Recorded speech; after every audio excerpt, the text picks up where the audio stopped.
Commemorato stamani l'appuntato dell'Arma dei Carabinieri Alfonso Principato, medaglia d'oro al valor militare alla memoria in occasione del suo 38esimo anniversario della tragica scomparsa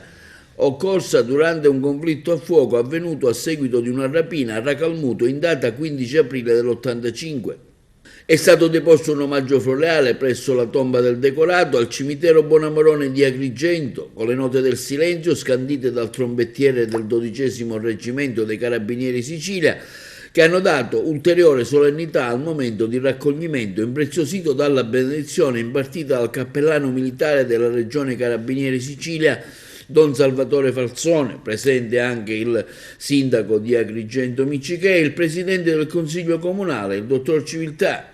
A seguire, quindi, presso la rettoria di San Nicola è stata celebrata una santa messa, ufficiata sempre dal cappellano militare. All'appuntato Alfonso Principato fu tributata la medaglia d'onore. All'appuntato Alfonso Principato è stata tributata la medaglia d'oro al valor militare alla memoria, in quanto durante un servizio perlustrativo inseguiva 3 malfattori che, dopo aver consumato 2 rapine a mano armata, abbandonato il mezzo sul quale viaggiavano, cercavano di far perdere le proprie tracce con la fuga nei campi, raggiunto, dopo vari conflitti a fuoco, uno dei rapinatori, mentre con determinazione espresso del pericolo lo affrontava, veniva da questi mortalmente ferito.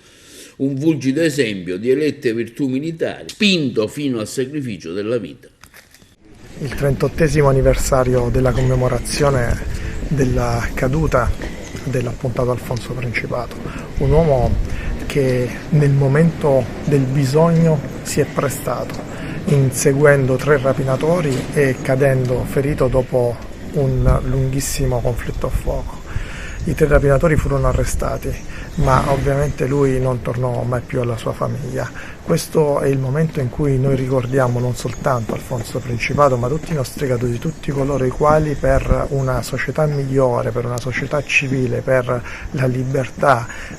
di tutti i nostri cittadini si sacrificano con altissimo senso del dovere fino alla morte.